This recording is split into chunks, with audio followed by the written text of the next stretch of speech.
শুরু করছি মায়া গল্পের পার্ট 6।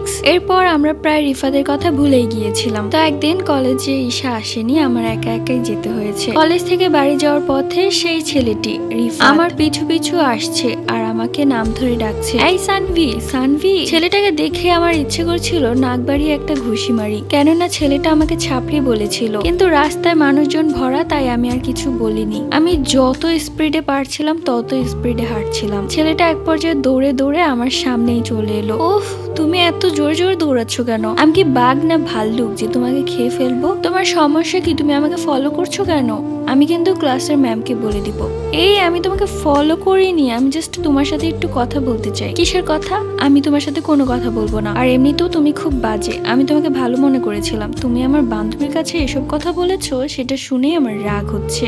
মানে আমি আবার তোমার বান্ধবীকে কি বললাম? থাক, এখন ভালো স্বাস্থ্য হবে না। প্লিজ আমার পথ ছাড়ো তো, আমাকে বাড়ি যেতে দাও। আর একটু পর আমার বাবা এই রাস্তা দিয়ে যাবে, যদি তোমাকে দেখেছে তো তোমাকে এখানেই মেরে ফেলবে। ও তাই নাকি? ঠিক আছে, মারুক, আমিও না হয় একটু মার খেলাম। ঈশা সত্যি কথাই বলেছে, তুমি যে একটা ফালতু ছেলে সেটা বুঝেই যাচ্ছে। ঈশা আমাকে ফালতু বলেছে?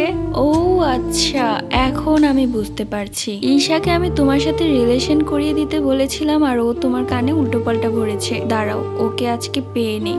ও তো আজকে কলেজেও আসেনি, কালকে তো আসবে। কালকে ওর খবর আছে। ঠিক আছে, সাবধানে বাড়ি যেও। আমি বাড়ি চলে যাচ্ছি, কালকে দেখা হবে আর কথাও হবে।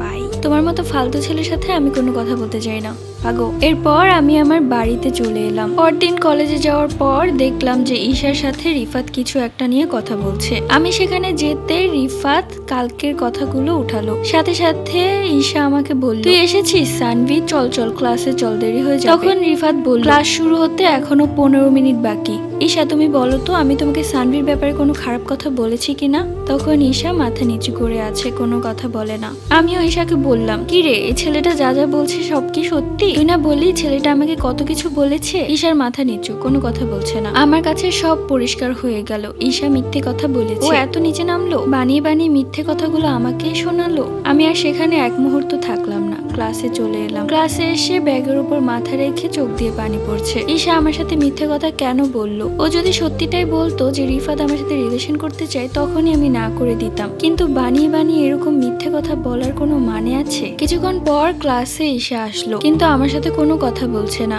উল্টো ভাব মেরে বসে আছে। আমি আর কোনো কথা বললাম না। ক্লাস ছুটি হওয়ার পর বাড়ি যাওয়ার পথে আবারও সেই ছেলেটি রিফাত আমার পিছু পিছু গিয়ে বলল, দেখো সানভি, মন খারাপ করো না, আর জানি তুমি কষ্ট পেয়েছো, কিন্তু বিশ্বাস করো আমি তোমার নামে কিছুই বলিনি। রিফাত, তোমার জন্য আমাদের বেস্ট ফ্রেন্ডশিপের মধ্যেও ফাটল ধরে গেছে। পরবর্তী গল্প।